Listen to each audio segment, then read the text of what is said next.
Iya, Untuk dokter. ya, untuk faktor lingkungan tadi eh, apa?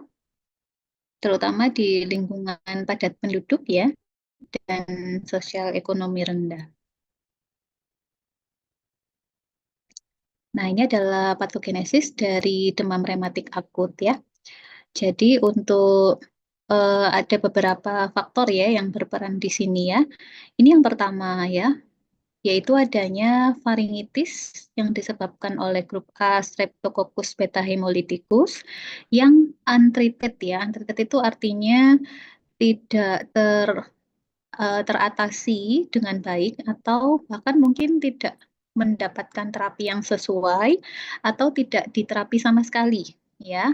Nah, ini yang menjadi faktor risiko utama. Jadi ada riwayat terinfeksi, terjadi faringitis karena Streptococcus grup A beta hemolyticus yang tidak tertangani ya. Kemudian yang kedua adalah faktor lingkungan, seperti yang tadi saya sampaikan ya. Di sini bisa dilihat faktor lingkungan yang berperan adalah ya, yang padat penduduk ya, kemudian area miskin ya, kemudian malnutrisi ya, atau bahkan pendidikan yang rendah ya. Ternyata itu juga berperan sebagai faktor lingkungan yang meningkatkan risiko terjadinya DR. Untuk berikutnya, kalau saya bilang DRA itu berarti demam rematik akut ya. Kalau saya bilang PJR itu berarti penyakit jantung rematik, gitu ya. Kemudian faktor ketiga yang berperan adalah faktor genetik ya. Nah, faktor genetik di sini poligenetik artinya banyak gen ya yang berperan di sini, termasuk tadi HLA-DR ya, ada HLA-DR7, kemudian ada SMP untuk TNF alpha dan Manan binding lectin yang sejauh ini diketahui berperan sebagai faktor genetik untuk terjadinya DNS. Ya. Nah, ketiga faktor ini kemudian menyebabkan terjadinya reaksi autoimun tipe lambat ya, di mana terjadi molekular mimikri ya. Molekular mimikri ini artinya kemiripan atau kesamaan molekul ya. Yang dimaksud molekular mimikri di sini adalah kesamaan atau kemiripan ya antara antigen dari kuman Streptococcus beta hemolyticus dengan protein di dalam tubuh gitu ya. Sehingga ada reaction ya. Jadi ada reaksi silang antara antigen kumannya ya dengan protein pada host atau penderita dari DRA ya. Jadi protein pada host itu dikenali sebagai antigen, padahal dia bukan antigen, gitu ya. Sehingga akan memicu terjadinya aktivasi dari sel B, ya. Jadi sel B-nya karena dia bereaksinya adalah terhadap antigen diri sendiri, ya, maka disebut autoreaktif B cell atau sel B yang autoreaktif, ya. Dan ada sel T CD4, ya. Nah, untuk sel B yang autoreaktif ini, dia akan membentuk antibodi. Jadi dia eh, menjadi sel plasma, kemudian memproduksi antibodi. Nah, antibodinya ini akan berdekatan dengan ganglioside dan N-asil beta deglukosamin yang terdapat pada sel saraf ya, di permukaan sel saraf ya. Nah, ini yang saya maksud cross reaksi tadi ya. Jadi itu dikira adalah antigen dari kumannya, padahal ini adalah protein dari tubuh sendiri, dalam artinya adalah sel saraf ya. Kemudian terjadi sel signaling dan pelepasan dopamin. Nah, ini kemudian bermanifestasi sebagai Sydenham Korea. Jadi Sydenham Korea ini adalah salah satu manifestasi klinis dari DRA. Nanti kita akan lihat ya Sydenham Korea ini apa ya. Kemudian mekanisme yang lain adalah antibodi di samping berikatan dengan protein pada sel saraf tadi, dia juga berikatan dengan miosin, ya, ataupun protein lain pada otot jantung ya, katup maupun otot pada jantung ya.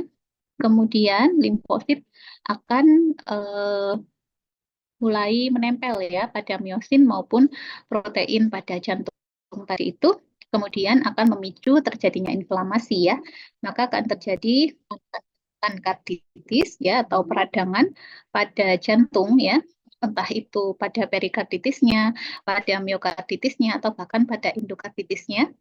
Maaf, pada perikard, miokard, ataupun pada endokard ya. Dan juga pada katup jantung ya. Nah, ini jadi bisa terjadi karditis atau peradangan baik pada di bagian-bagian jantung tadi dan juga kerusakan pada katup ya. Makanya pada DRA juga akan terjadi kalau dari EKG akan tampak sebagai pemanjangan PR interval ya dan ada tanda-tanda karditis ya. Kemudian di sisi lain sel B yang autoreaktif sama sel B CD4 tadi itu yang aktif dia juga akan memicu peradangan pada jaringan dan inflamasi ya secara sistemik sehingga akan muncul gejala-gejala demam ya. Kemudian pada sendi bisa didapatkan atralgia. Atralgia ini nyeri sendi ya.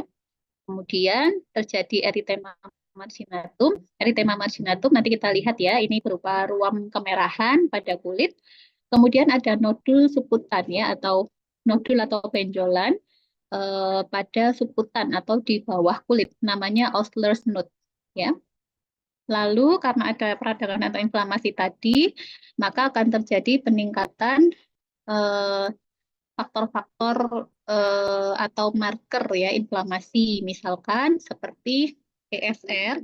ESR ini sama dengan LED ya, jadi LED akan meningkat, kemudian CRP atau akan meningkat. CRP ini adalah C reaktif protein ya. Baik LED maupun CRP ini merupakan marker inflamasi. Artinya kalau LED atau CRP meningkat, artinya ada peradangan sistemik di dalam tubuh. Ya.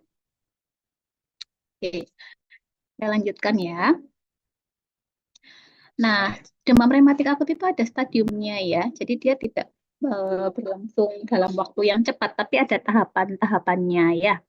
Nah, tahapan pertama dimulai sejak adanya infeksi ya.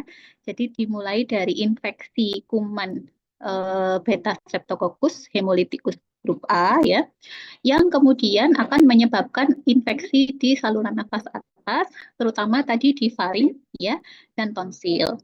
Nah, biasanya infeksi ini berlangsung selama 2 sampai 4 hari dan kadang bisa sembuh sendiri tanpa pengobatan ya. Dan justru ini yang kadang menjadi pitfall ya, di mana dikira sudah sembuh ya, tetapi kalau pengobatannya tidak tuntas, itu akan berisiko untuk berkembang menjadi demam rematik akut ya. Nah, ini yang terjadi apabila tata laksananya tidak adekuat, maka akan masuk ke periode laten. Ya, periode laten ini berlangsung selama 1 sampai 3 minggu. Yang dimaksud periode laten adalah periode sejak infeksi streptococcus, jadi sejak masuknya kuman ya, sampai mulai munculnya gejala atau tanda dari demam rematik akut. Ya. Nah, kalau untuk manifestasi Korea Sydenham itu biasanya jangka waktu fase latennya lebih lama, jadi bisa 6 minggu atau setelah berbulan-bulan kemudian baru muncul. Setelah adanya faringitis, berbulan-bulan kemudian baru muncul Korea Sydenhamnya, gitu ya. Nah, fase ketiga itu adalah munculnya gejala-gejala DRA atau demam rematik akut. Nah, gejala DRA itu kita bisa bedakan menjadi atau kita kelompokkan ya, ada gejala klinis minor dan gejala klinis mayor ya. Nantinya gejala minor dan mayor ini akan digunakan untuk menentukan diagnosis dari DRA ya. Lalu setelah masuk fase DRA, maka masuk ke fase inaktif atau kronik ya, di mana DRA-nya ini bisa setiap saat mengalami eksaserbasi atau mengalami kekambuhan ya. Jadi bisa kalau pas nggak eksaserbasi ya pasiennya nggak ada keluhan apa-apa, suatu saat bisa mengalami eksaserbasi, gitu ya. Nah, ini untuk kriterianya ya. Jadi kriteria minor itu yang pertama kali mencetuskan itu adalah Jones ya. Makanya kita sebut sebagai kriteria Jones ya. Jadi kalau kita ngomong kriteria Jones itu artinya adalah kriteria untuk diagnosis dari demam rematik akut ya. Kriteria Jones ini diadaptasi oleh WHO untuk menentukan diagnosis dari DRA ya. Terdiri atas kriteria mayor dan kriteria minor ya. Nah, kriteria mayornya itu ada 5 ya. Yang pertama adalah adanya karditis ya. Kedua adanya poliartritis. Jadi artritis yang terjadi pada banyak sendi ya, itu disebut poliartritis. Lalu adanya korea ya. Kemudian adanya erythema marginatum, jadi ruam kemerahan pada kulit, dan adanya sukutan nodul atau benjolan di bawah kulit. Ya, jadi ingat ya, karditis, poliartritis, korea Sydenham, erythema marginatum, dan sukutan nodul ini adalah 5 kriteria mayor untuk DRA. Ya, lalu ada kriteria minor. Ya, kriteria minornya meliputi adanya demam, kemudian poliartralgia. Kalau bedanya poliartritis dengan poliartralgia adalah kalau poliartritis itu ada nyeri sendi disertai tanda-tanda radang pada sendi. Jadi sendinya itu merah, bengkak gitu ya. Itu namanya poliartritis. Tapi kalau poliartralgia itu hanya nyeri pada sendi aja ya. Jadi pada banyak sendi ada nyeri tetapi tidak disertai tanda inflamasi. Jadi sendinya tidak bengkak, tidak kemerahan tapi nyeri. Ya, itu bedanya. Kalau poliartralgia dia masuk dalam kriteria minor. Kalau poliartritis masuk pada kriteria mayor ya. Lalu untuk kriteria minor berikutnya adalah pemeriksaan laboratorium berupa peningkatan reaktan fase akut ya atau akut phase reaktan yang termasuk akut phase reaktan ini adalah LED dan CRP tadi ya. Jadi intinya ada peningkatan marker inflamasi ya atau peningkatan sel darah putih. Ya, jadi marker inflamasi meningkat atau leukosit meningkat ya. Dan yang terakhir dari pemeriksaan EKG didapatkan PR interval memanjang. Ya. Jadi ada kriteria minor dan kriteria mayor ya.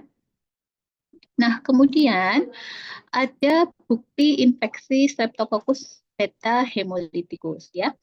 Jadi diagnosis DRA itu ditegakkan apabila ya ada 2 kriteria mayor ya atau 1 kriteria minor, 1 kriteria mayor ditambah 1 kriteria minor ya disertai dengan bukti infeksi Streptococcus beta hemolyticus ya. Jadi harus bisa membuktikan bahwa ini memang ada infeksi oleh kuman Streptococcus beta hemolyticus ya. Cara membuktikannya bagaimana? Bisa dari pemeriksaan antibodi namanya anti streptolysin O ya atau kita sebut sebagai ASTO. Jadi pada pemeriksaan antibodi itu kita bisa pemeriksaan lab darah kita bisa ambil sampel lalu dicekkan ASTO-nya. ASTO itu adalah anti streptolysin O ya. Kalau ASTO meningkat artinya ada infeksi Streptococcus beta hemolyticus. Kenapa? Karena kuman Streptococcus beta hemolyticus itu di dalam tubuh dia akan melepaskan atau memicu ya pelepasan anti streptolysin ya. Atau bukti infeksi lain bisa dengan swab tenggorok ya. Jadi kalau di swab kemudian dilakukan pemeriksaan mikrobiologi ternyata bakterinya positif ya. Ada Streptococcus, ada kuman Streptococcusnya, berarti ini sudah merupakan bukti infeksi Streptococcus ya. Atau rapid test ya, rapid test terhadap antigen Streptococcus ya. Atau riwayat demam skarlatina. Ini nice to know aja ya. Jadi paling enggak yang perlu kalian ketahui, ASTO yang meningkat atau swab tenggorok yang positif ya. Itu adalah bukti infeksi Streptococcus. Oke ya. Nah, ini adalah revise ini ya, apa kriteria. Jadi untuk yang kriteria Jones itu yang terbaru itu ada revisi ya, di mana di sini ditambahkan membedakan antara populasi yang risiko tinggi dan populasi yang risiko rendah ya. Jadi kriteria mayor dan minor ini berbeda antara populasi risiko rendah dan populasi risiko tinggi. Yang dimaksud populasi risiko rendah itu adalah populasi atau suatu area di mana insiden DRA-nya itu kurang dari 2/100.000 orang. Ya. Sedangkan kalau populasi yang berisiko sedang atau tinggi, kalau insiden DRA-nya lebih dari 2/100.000 anak usia sekolah per tahunnya. Ya. Nah, ini antara populasi risiko rendah dan tinggi itu kriteria mayor dan minornya berbeda. Ya. Bedanya ada di mana? Bedanya pada ini, poliartritis. Jadi kalau populasi risiko rendah, itu kriteria mayornya adalah poliartritis. Sedangkan untuk populasi risiko sedang atau tinggi itu cukup artritis aja. Jadi bisa poli atau banyak sendi, ataupun hanya satu sendi aja, ya. Dan poliartralgia itu masuk di kriteria mayor untuk yang populasi risiko tinggi, ya. Kemudian untuk yang kriteria minornya, nah, ini hampir sama ya. Jadi kalau populasi risiko tinggi adalah bedanya dia poliatralgia ya.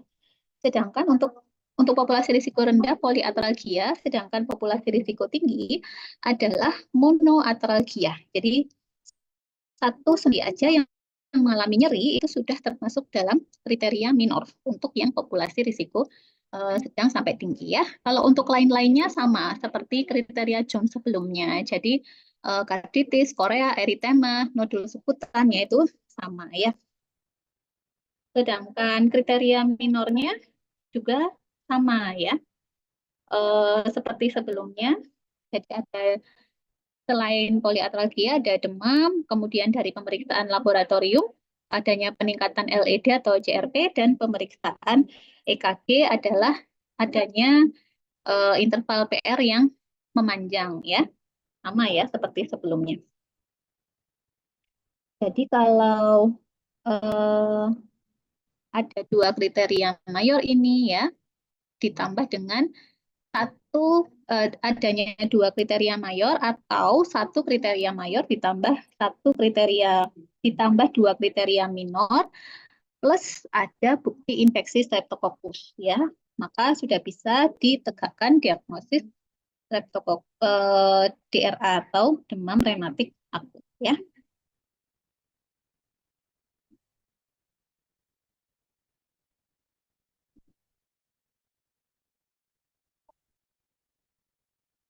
Oke, saya lanjutkan. Nah, ini adalah penjelasan masing-masing kriterianya ya. Tadi kriteria mayor yang pertama adalah poliartritis migran. Jadi poliartritisnya adalah poliartritis migran. Poliartritis migran ini adalah adanya radang pada sendi-sendi, jadi lebih dari satu sendi ya. Sendi-sendi umumnya sendi besar seperti sendi lutut ya, kemudian pergelangan kaki, kemudian siku, pergelangan tangan gitu ya. Nah, karena ini adalah artritis, artinya selain nyeri ya, biasanya ada tanda-tanda radang.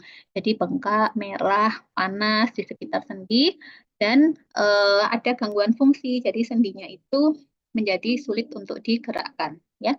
Dan khasnya poliartritis migran pada DRA ini dia sifatnya asimetris. Jadi bisa jadi yang kanan itu adalah yang sendi lututnya, kemudian yang kiri kena sendi sikunya, misalkan, jadi nggak simetris ya antara kanan kiri, dan dia berpindah-pindah. Jadi bisa jadi yang awal cuma ekstremitas atas, kemudian besoknya pindah ke ekstremitas bawah gitu ya. Makanya disebut migran karena dia berpindah-pindah artritisnya. Dan poliartritis migran ini ditemukan pada sekitar 70% pasien demam rematik atau penyakit jantung rematik. Ya. Lalu kriteria mayor berikutnya adalah karditis. Yang dimaksud karditis ini adalah peradangan aktif ya yang bisa mengenai semua bagian jantung baik endokardnya, miokardnya ataupun perikardnya ya. Nah, karditis ini merupakan gejala mayor yang paling penting pada DRA karena dia bisa menyebabkan gejala sisa yaitu berupa kerusakan pada katup jantung ya atau kita sebut dengan penyakit jantung rematik ya. Dan kelainan katup jantung ini didapatkan pada 50% kasus ya. Ini adalah tanda karditis. Jadi kapan kita curiga seorang pasien itu mengalami karditis? Yang pertama, kalau terdengar bising jantung yang sebelumnya tidak ada. Kemudian ada pembesaran jantung, ya. Kemudian terjadi perikarditis, ya. atau ada gagal jantung kongestif, baik pada anak ataupun pada dewasa muda tanpa disertai oleh sebab yang lain. Ya. Oke, kemudian kriteria Mayer berikutnya. Jadi tadi yang pertama artritis, lalu yang poliartris migran, yang kedua karditis, yang ketiga adalah Korea Sydenham ya. Nah, Korea Sydenham itu adalah suatu gangguan neurologi yang ditandai dengan gerakan kasar ya dan involunter, baik pada wajah, lidah, pada tubuh ataupun pada ekstremitas atas maupun bawah. Ini ya. Jadi kalian bisa lihat di sini seperti gerakan menari ya, tetapi tidak beraturan ya. Dan dia sifatnya involunter. Jadi anak atau pasien yang mengalami Korea itu dia tidak bisa mengendalikan gerakan baik di wajah, tubuhnya maupun ekstremitasnya ya. Lalu berikutnya adalah suputan nodul, bentuknya seperti ini ya. Jadi benjolan di bawah kulit, biasanya di area ekstensor, warnanya biasanya terang dengan konsistensi yang keras, tidak terasa nyeri dan mobile. Lalu berikutnya adalah erythema marginatum seperti ini ya. Jadi dia ruam kemerahan ya, terutama yang merah adalah bagian tepinya, makanya disebut marginatum ya. Bentuknya reguler, bentuknya anuler ya. Jadi bagian tengahnya pucat, bagian tepinya kemerahan dan berkelok-kelok seperti ini ya. Itu namanya erythema marginatum. Jadi 5 itu tadi kriteria mayornya ya. Kemudian untuk pemeriksaan penunjang pada DRA ya. Yang pertama adalah pemeriksaan lab. Pemeriksaan lab ini untuk mendukung kriteria minor maupun bukti infeksi streptococcus ya. Jadi kita bisa melakukan kultur tenggorok ini untuk gold standar adanya untuk membuktikan adanya infeksi streptococcus ya. Kemudian ini yang tadi saya sampaikan ASO atau ASTO ya. ASO atau ASTO ini adalah antibodi anti streptolisin ya. Kalau misal nggak ada pemeriksaan ASTO, bisa dengan anti streptococcus DNase B atau anti streptokokal hyaluronidase ya. Tapi yang umum biasanya adalah ASTO ini ya. Lalu kemudian kita cekkan CRP biasanya akan meningkat ya, atau pakai LED juga boleh. LED meningkat ya, ini adalah marker inflamasi tadi. Lalu bisa dilakukan kultur darah untuk menyingkirkan endokarditis dan bakteremi ya. Jadi kultur darahnya kalau memang positif, maka kemungkinan yang terjadi adalah bakteremi atau endokarditis. Kemudian ronsen toraks untuk melihat kardiomegali ya. Kemudian EKG, EKG ini untuk melihat aktivitas elektrik pada jantung, termasuk apabila ada pembesaran jantung. Kemudian PR interval yang memanjang itu kita lihat dengan EKG. Lalu ekokardiografi ini kita bisa melihat langsung kelainan pada katupnya. Jadi katup mana yang terlibat, kemudian kelainannya berupa stenosis atau regurgitasi, itu bisa dilihat dengan ekokardiografi. Nah, sekarang bagaimana tata laksana untuk DRA ya? Jadi kalau sudah kita lakukan pemeriksaan, kemudian kita usulkan pemeriksaan penunjang, ternyata memang memenuhi semua kriteria dari Jones ya, revise kriteria tadi, maka kita diagnosis pasien sebagai demam rematik akut ya. Prinsip tata laksana untuk demam rematik akut itu ada 4 ya. Yang pertama adalah istirahat atau tirah baring atau bed rest ya. Berapa lama istirahatnya nanti kita lihat ya. Lalu yang kedua, kita melakukan eradikasi kuman atau eliminasi kuman. Nah, eradikasi kuman pada DRA itu kita sebut sebagai profilaksis primer ya. Kemudian yang ketiga adalah pemberian obat anti radang atau obat anti-inflamasi, yaitu dengan pemberian salisilat atau steroid sesuai indikasi, ya. Dan yang terakhir adalah profilaksis sekunder untuk mencegah berulangnya DRA. Ya, karena kita tahu kalau di fase kronik dia bisa mengalami eksaserbasi atau kekambuhan yang berulang, maka diperlukan adanya profilaksis sekunder. Ya, jadi saya ulang lagi, ada 4 prinsip tata laksana dari demam rematik akut. Yang pertama adalah istirahat, lalu yang kedua adalah eradikasi kuman atau profilaksis primer, kemudian obat antiinflamasi, dan profilaksis sekunder.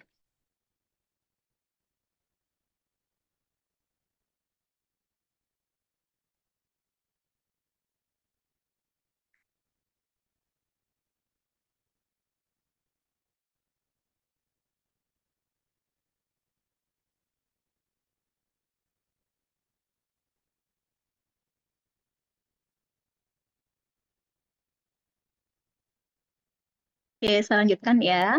Ini yang pertama yaitu tirah baring atau istirahat ya.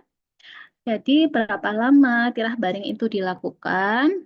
Kemudian kapan bisa dimulai mobilisasi bertahap atau berapa lama mobilisasi bertahapnya? Kemudian total lama perawatan ya.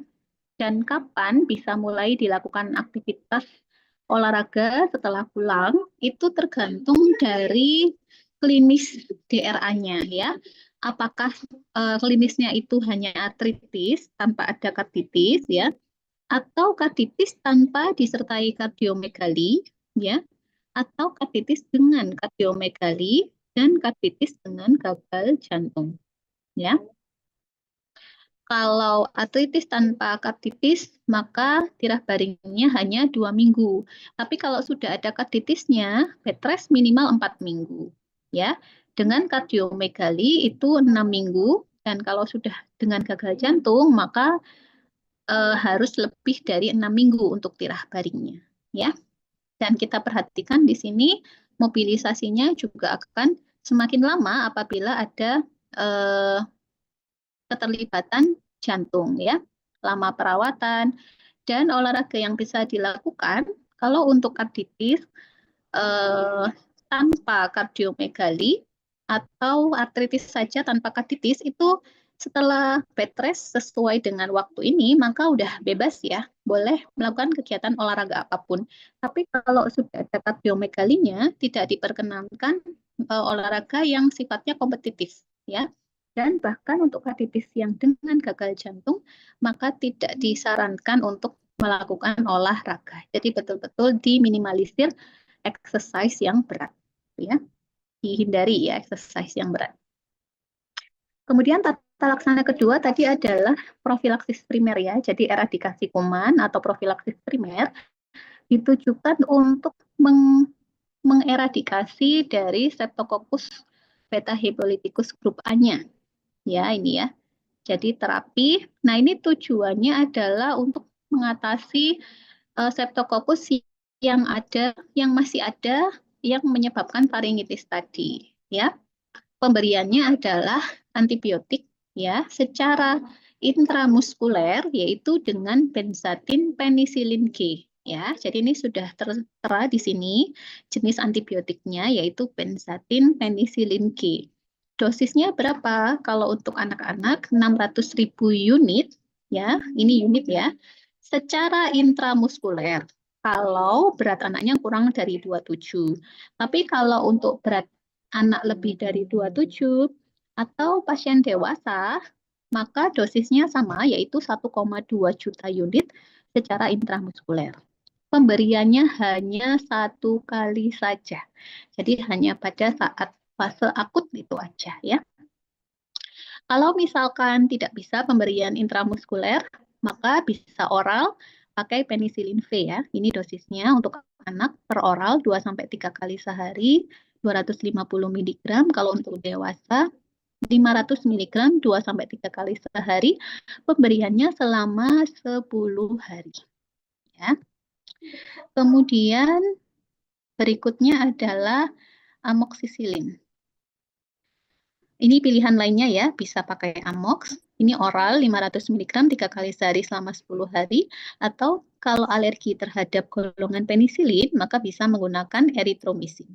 Ya, biasanya kalau erythromycin ini sehari 4 kali, pemberiannya selama 10 hari. Ya, jadi diberikan apabila alergi penisilin. Ya.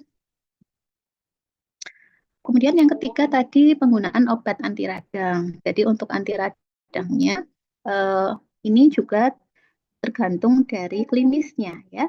Kalau hanya ada nyeri-nyeri sendi atau artralgia saja, maka cukup diberikan analgetik. Tapi kalau ada artritis, maka kita gunakan salisilat. Dosisnya ini 100 mg per kilo per hari selama 2 minggu ya. Kemudian atau boleh pakai dosis yang lebih kecil 75 mg per kilo per hari, tapi jangka waktunya lebih lama ya, 4 sampai 6 minggu. Kemudian untuk yang karditis ini sama dengan artritis ya. Jadi karditis itu tetap diberikan salisilat ya. Kalau tambahannya adalah prednison ya. Jadi untuk karditis baik dengan kardiomegali atau tanpa kardiomegali maka harus diberikan prednison dengan dosis 2 mg per kilogram berat badan per hari selama 2 minggu ya. Kalau sudah 2 minggu diturunkan bertahap sampai kita hentikan prednisonnya ya. Lalu yang terakhir adalah karditis dengan gagal jantung. Nah, ini sama terapinya dengan karditis dengan kardiomegali ya, sama dengan ini. Tetapi diberikan tambahan terapi untuk gagal jantungnya.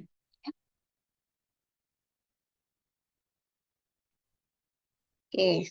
Nah, kemudian gimana kalau dia ada gagal jantungnya, jadi demam rematik akut, kemudian ada PJR atau kelainan katup, ditambah dengan gagal jantung.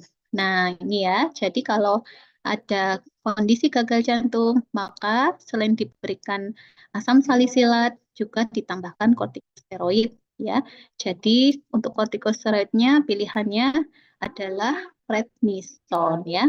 2 mg per kilo per hari, maksimal 80 mg per hari. Ya. Kalau misal tidak bisa prednison oral, maka bisa diberikan intravena berupa metilprednisolon ya. Pemberiannya selama 2-3 minggu, kemudian tapering off atau diturunkan bertahap. Ya, jadi ingat untuk pemberian steroid ada karditis ya dengan kardiomegali ini harus di tapering off atau diturunkan bertahap dosisnya sebelum di stop. Nggak boleh langsung di stop begitu aja ya, turun bertahap dulu. Karena kalau langsung turun stop ya, langsung dihentikan maka bisa terjadi rebound. Jadi gejala-gejalanya malah menjadi berat ya. Nah, pada saat penurunan dosis steroid ini disertai dengan dimulainya pemberian aspirin. Ya, jadi tadi kan 2 minggu steroid, pas mulai diturunkan aspirinnya masuk. Ya. Sedangkan untuk tata laksana gagal jantungnya dengan farmakoterapi adalah dengan pemberian diuretik, vasodilator, dan dipertimbangkan inotropik untuk meningkatkan kontraktilitas jantung. Ya. Oke, ini yang terakhir untuk tata laksana DRA adalah pemberian profilaksis sekunder ya. Jadi tujuannya adalah untuk mencegah eksaserbasi atau berulangnya demam rematik. Pemberiannya jenisnya itu sama dengan profilaksis primer, yaitu pakai benzatin penisilin atau penisilin V atau eritromycin ya. Hanya bedanya adalah ini rutin pemberiannya. Jadi kalau benzatin penisilin itu diberikan setiap 3-4 minggu. Ya, penisilin diberikan 2 kali sehari, eritromycin 2 kali sehari. Ya, eritromycin tetap ini adalah alternatif hanya untuk yang alergi penisilin. Ya, nah berapa lama profilaksis primer ini diberikan?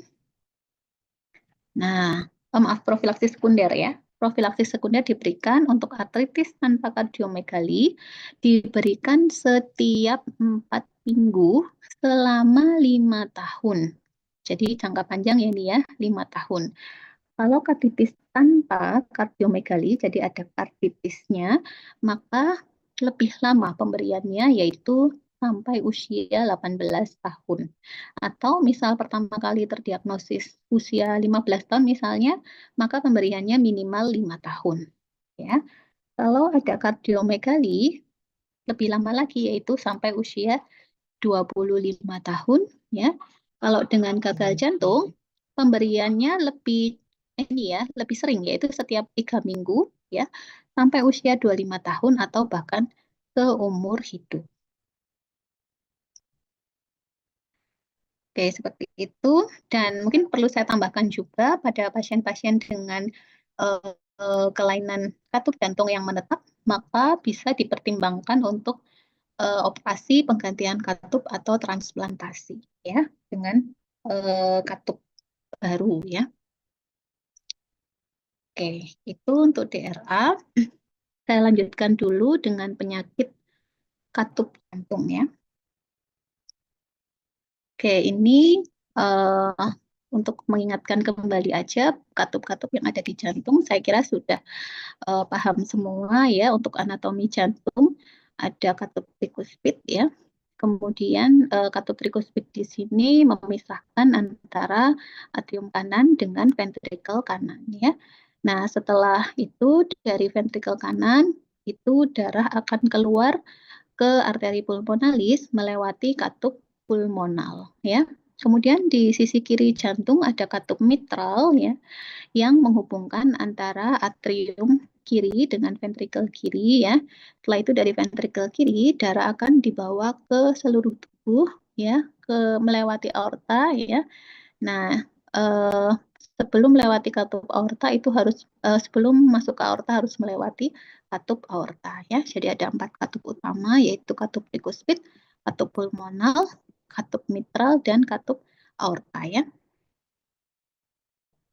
Oke. Nah, kelainan yang bisa terjadi pada katup adalah berupa stenosis dan regurgitasi, ya. Stenosis adalah suatu kondisi di mana katup ini tidak bisa membuka dengan lebar. Jadi pembukaan katupnya ini terganggu, ya, sehingga apa akan terjadi peningkatan resistensi aliran darah, ya. Bisa dibayangkan kalau katupnya itu kaku, ya, tidak bisa terbuka secara maksimal, maka lubangnya itu menjadi relatif lebih sempit sehingga tekanannya menjadi tinggi, resistensinya menjadi besar. Itu ya, dibutuhkan gaya atau kekuatan yang lebih besar untuk bisa mengalirkan darah ke rongga yang berikutnya, tergantung dari lokasi katupnya, ya. Nah, sebaliknya adalah regurgitasi, ya. Jadi kalau stenosis tadi itu katupnya kaku sehingga eh, apa ostiumnya menjadi sempit, kalau regurgitasi itu justru katupnya tidak bisa menutup secara komplit, ya. Sebagaimana kita ketahui untuk dalam sirkulasi atau fisiologi sirkulasi darah pada jantung, ya, pada saat katup membuka darah akan mengalir, pada saat katup menutup, ya, maka darah tidak mengalir, ya. Untuk stenosis katupnya nggak bisa membuka maksimal, sedangkan regurgitasi katupnya tidak bisa menutup secara komplit, ya, sehingga apa darah itu bisa kembali lagi ke ruang yang sebelumnya, ya, di mana dia harusnya bisa sempurna masuk ke ruangan yang harus dituju, tetapi kata regurgitasi maka dia sebagian akan balik, gitu ya. Ada backward, ya, namanya backward flow ini, ya. Ini ya, stenosis dan regurgitasi. Kalau normalnya seperti ini, jadi ini contohnya ya di atrium kiri dan ventrikel kiri, ya. Jadi darah dari paru, ya, dibawa masuk ke atrium kiri, ya. Kemudian pada saat fase diastol, darah ini akan masuk ke ventrikel kiri. Jadi katup mitralnya akan terbuka maksimal, kemudian darah mengalir secara lancar, ya, ke ventrikel kiri. Kemudian pada saat fase berikutnya, darah ini akan dipompa ke seluruh tubuh, ya, oleh ventrikel kiri, ya. Nah, pada saat pada saat seluruh darah ini sudah masuk ke ventrikel kiri, secara normal maka katup mitral ini akan menutup secara sempurna, ya, gitu. Tetapi kita lihat yang terjadi pada stenosis atau regurgitasi.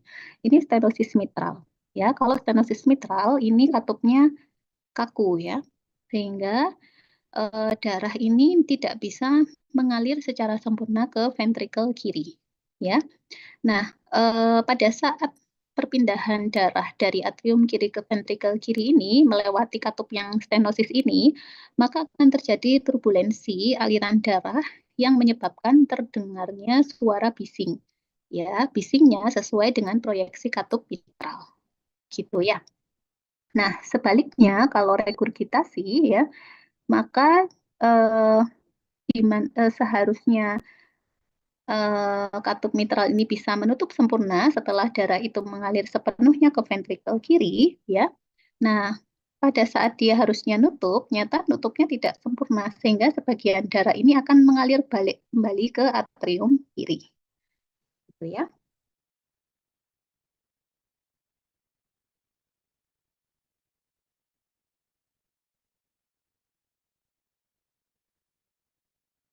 Oke, ini sama, tapi ini bedanya adalah di katup aortanya ya. Jadi pada saat mompa darah ke seluruh tubuh ya.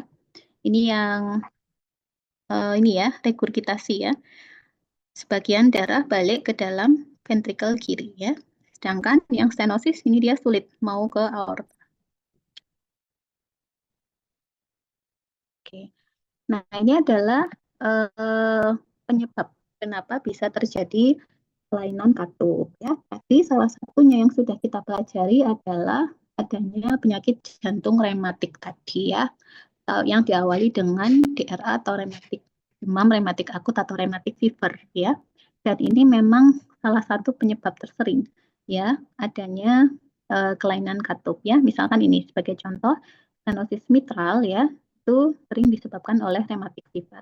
Bisa juga kelainan stenosis mitral yang terjadi secara kongenital atau kalsifikasi pada mitral ya. Kemudian regurgitasi aorta itu regurgitasi mitral bisa terjadi secara akut ya karena adanya infeksi, karena adanya trauma ya, atau karena adanya kelainan kongenital. Itu ya. Jadi intinya adalah banyak sekali etiologi penyebab kelainan-kelainan katup dan tiap katup ini dalam berbagai evidence menyebutkan penyebabnya bisa berbeda-beda, maksudnya untuk kausa tertingginya bisa berbeda antara berbagai jenis katup dengan berbagai jenis patologinya, apakah stenosis ataukah regurgitasi. Seperti itu. Umum penyebabnya lebih disebabkan karena rheumatic fever, kemudian kelainan kongenital, maupun bisa juga kelainan kelainan lain seperti adanya infeksi atau trauma. Seperti itu ya. Nanti bisa dibaca lebih detail untuk etiologi dari masing-masing kelainan katup ini ya.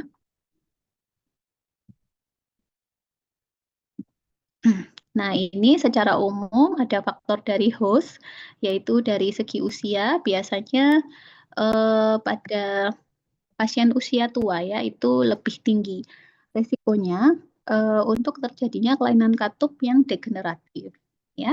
Kemudian untuk rheumatic fever ini lebih banyak di usia anak maupun dewasa muda tadi ya. Jadi usia yang berisiko itu antara 6 sampai 15 tahun ya.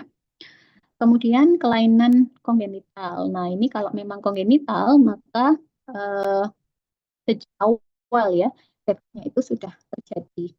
Kemudian infeksi, misalkan adanya infektif endokarditis karena ada bakteri atau jamur ya yang menginfeksi di bagian endokardium, maka bisa menyebabkan kerusakan pada katup dan menyebabkan disfungsi katup.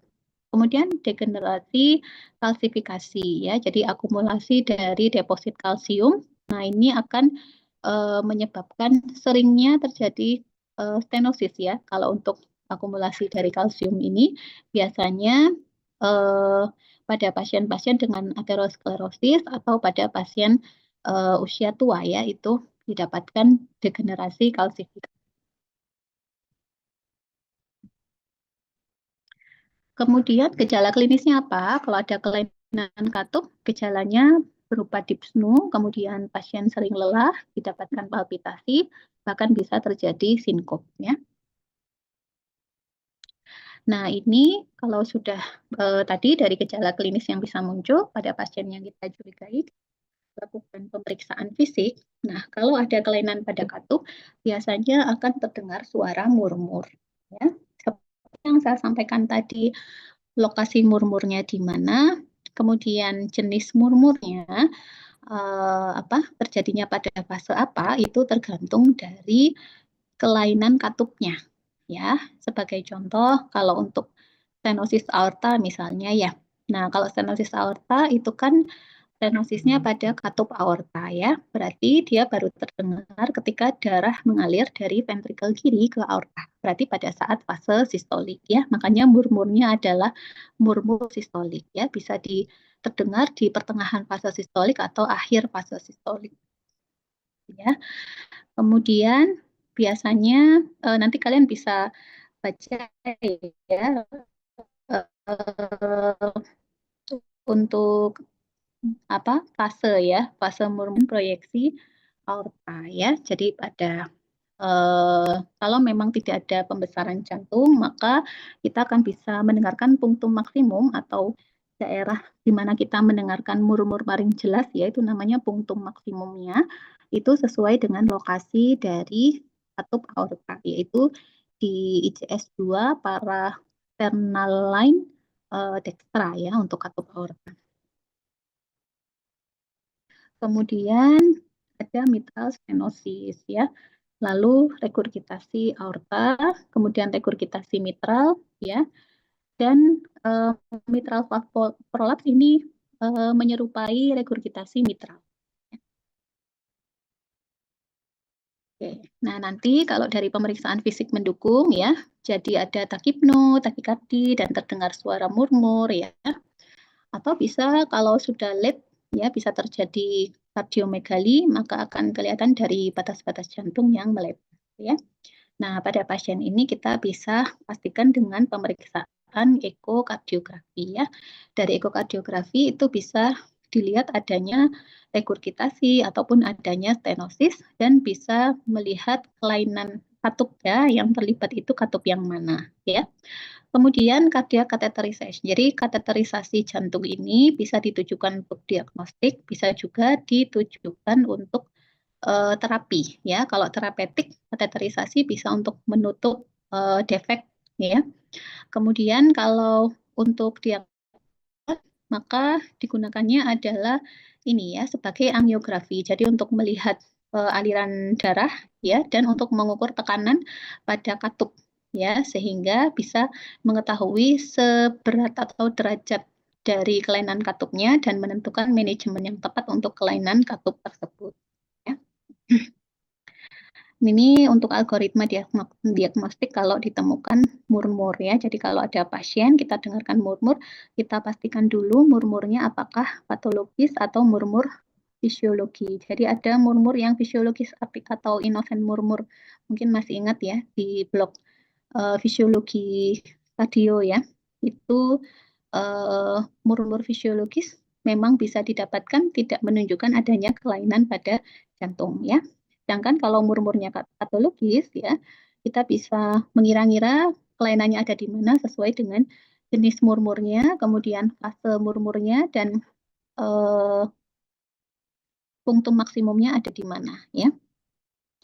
Lalu kemudian kita bisa tegakkan dengan pemeriksaan ekokardiografi dengan Doppler ya. Kemudian kita berikan tata laksana. Nah, kalau misalkan murmurnya non patologis tapi disertai dengan gejala klinis, ya, jadi ada gejala sesak misalnya atau palpitasi atau sinkop, maka sebaiknya tetap dilakukan ekokardiografi. Tapi misal nggak ada gejala, jadi murmur fisiologis tanpa ada gejala klinis, maka hanya perlu observasi. Ya, kemudian ini untuk tata laksananya. Jadi tata laksana pertama adalah farmakoterapi. Farmakoterapi tujuannya untuk mengatasi gejala-gejala ya, kemudian mengontrol tekanan darah, serta mencegah komplikasi. Salah satu komplikasi yang sering pada kelainan katup adalah terjadinya tromboemboli ya. Kemudian repair. ya, repair katup atau bahkan replacement. Jadi kalau masih memungkinkan dilakukan repair, kalau kerusakan katupnya berat maka harus dilakukan replacement. Ini yang saya sampaikan tadi, transplantasi katup jantung, ya. Kalau transplantasi ya berarti dengan katup jantung buatan, ya. Kemudian transcatheter intervention, jadi ini lebih non-invasif ya, minimally invasive technique. Misalkan adalah transcatheter aortic valve replacement. Jadi replacement aorta tapi transcatheter ya. Jadi ini risikonya lebih rendah dibandingkan dengan open open surgery ya. Kemudian ini juga penting ya, modifikasi gaya hidup. Jadi exercise ya, ada exercise tertentu yang tidak boleh dilakukan atau ada tahapan exercise ya yang bisa dilakukan secara rutin. Kemudian kalau pasiennya merokok ya harus berhenti merokok ya. Kemudian dietnya dengan diet sehat ya, serta mengurangi semua faktor risiko yang bisa memperberat kelainan katup jantungnya ya. Ya, ini untuk farmakoterapinya ya. Ini nanti kalian bisa lihat mitral stenosis, mitral regurgitasi, aortic stenosis atau regurgitasi aorta itu obat-obatan yang bisa membantu mengontrol gejala-gejalanya ya, yang dipertimbangkan antara lain golongan beta blocker untuk mitral stenosis, regurgitasi mitral kita berikan diuretik atau vasodilator. Untuk stenosis aorta, diuretik ini terutama kalau ada heart failure ya atau gagal jantung. Kemudian regurgitasi aorta bisa dipertimbangkan diuretik dan vasodilator. Oke ya, mungkin itu yang bisa saya sampaikan. Mungkin ada yang mau ditanyakan, silakan.